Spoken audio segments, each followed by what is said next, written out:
Ada satu kerinduan yang disimpan dalam hati Papa kita, dan kerinduan itu belum terjadi sampai hari ini. Apa kerinduan itu? Dan ketika gereja dalam semua kesibukan aktivitasnya, kita lupa bahwa Papa masih longing akan satu hal. Kalau kita pernah ingat, Yesus berkata dalam doa yang diajarkan kepada kita, Your kingdom come.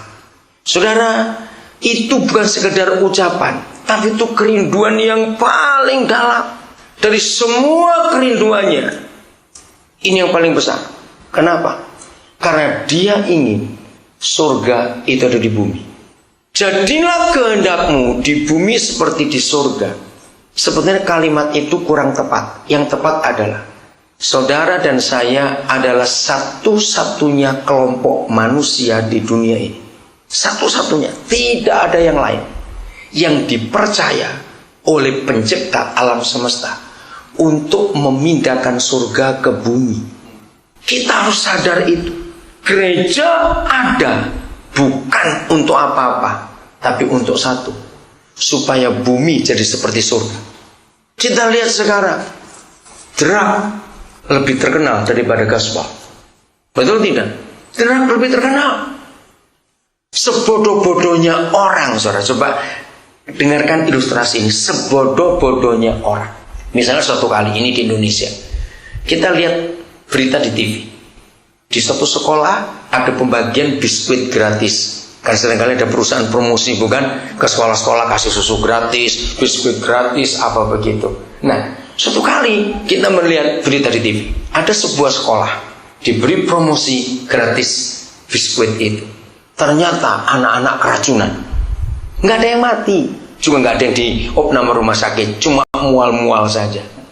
Percayakan saudara, tidak ada orang tua sebodoh manapun, begitu dia tahu tayangan berita itu, terus sengaja cari biskuit merek yang sama dikasih anaknya. Ayo, ada nggak? Nggak ada. Kenapa? Karena keracunan. Walaupun nggak ada yang mati. Saudara lihat kekuatan drug. Seharusnya mereka itu tahu setiap hari minimal ada lebih dari 10 berita tentang orang mati, orang gila, orang sakit gara-gara drug, yang kena AIDS gara-gara barang itu, enggak sedikit. Seharusnya kan orang itu mikir, bukan? Untuk mengkonsumsi harusnya kan mikir, korban sudah banyak. Ngerti maksud saya ini, saudara? Tapi mengapa orang tidak makin berkurang untuk mengkonsumsi drug itu? Di Indonesia awal 2008 penggunanya sudah lebih dari 4 juta orang. Itu yang ketahuan. Lalu pernah dihitung, kalau satu orang sehari mengkonsumsi, ya, sabu-sabu itu 1 gram paling murah itu 150.000 rupiah. Saudara kalikan 150.000 kali 4 juta. Itu uang berapa banyak? Itu baru satu negara. Di Amerika tidak tahu lagi berapa banyak. Jadi setan itu sudah membuat bumi seperti neraka, betul-betul. Betul tidak? Nah, seharusnya kita yang dipercaya oleh Bapa di surga untuk membuat bumi jadi seperti surga. Kenapa kita bisa kalah dengan mereka? Kalau kita sebagai gereja tidak pernah menyadari bahwa ada something wrong yang kita kerjakan. Saya berkata gereja itu umum, gereja seluruh dunia ini. Saudara, kita melihat menyedihkan keadaan gereja secara umum ini. Perangnya makin seru. Perang dengan siapa? Sama kita sendiri. Betul enggak? Menyedihkan sekali. Karena apa? Kita sedang ditipu oleh si jahat untuk menyeleweng dari tugas ini. Begitu saya setuju dengan promote Indonesia ini. Paling tidak saudara akan jadi obat untuk menyembuhkan bangsa kita yang luka ini. Ketika menyatakan ini loh Indonesia. Dan kalau sampai pastor saudara berani berkorban di Amerika pakai batik, itu mujizat. Dan itu pengorbanan. Tapi ini luar biasa. Ayo kita sembuhkan luka bangsa kita. Paling tidak kita buat apa yang kita bisa buat. Dan ini salah satu wujud bagaimana surga datang ke bumi lewat hidup kita masing-masing. Ini kita harus pikirkan. Jadi kekristenan kita tidak sekedar ke gereja, Kekristenan kita tidak sekedar Sunday service. Setuju itu? Tidak. Ada yang lebih daripada itu lagi yang kita bisa buat. Apa itu? Nyatakan surga ke dunia ini. Kita lihat dulu satu bagian ini. Roma pasal yang ke-5, mulai ayat yang ke-12. Kiranya Roh Kudus menolong kita hari ini untuk kita membuat sesuatu yang nyata, yang konkret dalam kehidupan kita sebagai gereja. Tidak ada yang pencipta alam semesta percayai untuk memindahkan surga ke bumi kecuali kita, gereja. Dia tidak percaya malaikat juga. Itu yang luar biasa. Walaupun dia tahu kalau dia memakai malaikat, pekerjaan yang lebih cepat selesai sudah. Tapi kenapa dia pakai kita? Yang dia tahu juga kita punya banyak masalah dalam hidup. Inilah bukti karena dia sayang kita, karena dia percaya kita. Roma 5 mulai 12.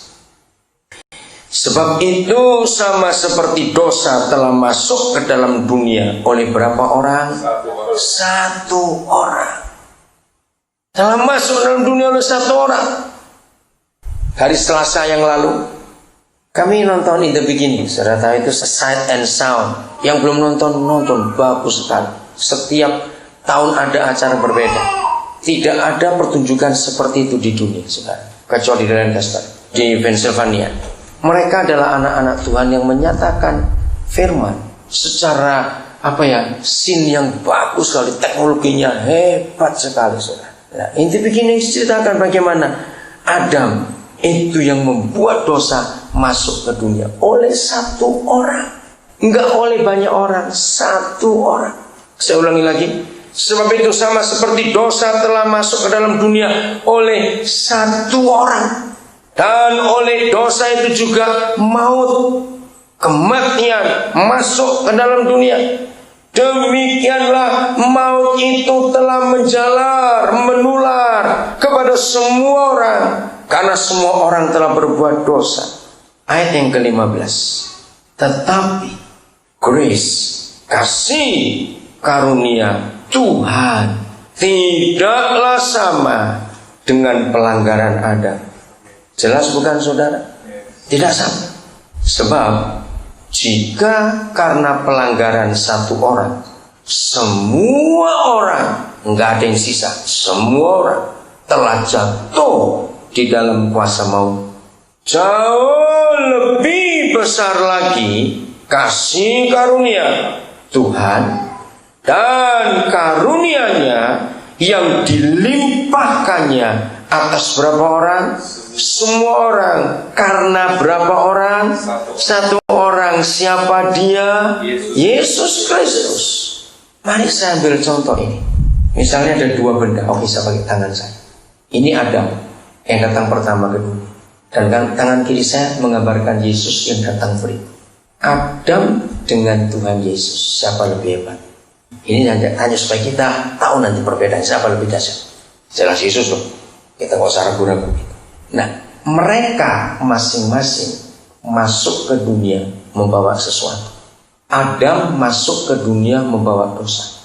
Tuhan Yesus masuk ke dunia membawa grace, kasih karunia, mercy, dan sebagainya.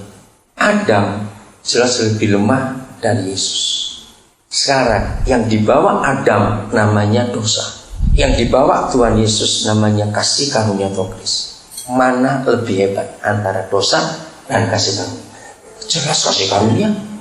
Nah, dalam kondisi seperti ini, kalau dosa yang dibawa Adam, yang jelas-jelas Adam lebih lemah dari Yesus dan kuasa dosa lebih lemah dari kasih karunia, ini yang Adam ini bisa merusak seluruh dunia. Dan ingat, saudara, di dunia itu nggak ada sekolah dosa. Tapi kok orang bisa pintar berbuat dosa?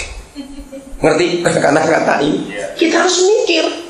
Kalau ada orang buka sekolah dosa, pasti nggak laku juga. Karena dosa nggak usah disekolahkan, kita ngerti sendiri kok. Tapi faktanya, mengapa Yesus dan yang dibawa oleh Tuhan Yesus bisa kalah dengan yang dibawa oleh Adam? Mengapa kasih karunia nggak bisa sedahsyat dosa menular ke dunia?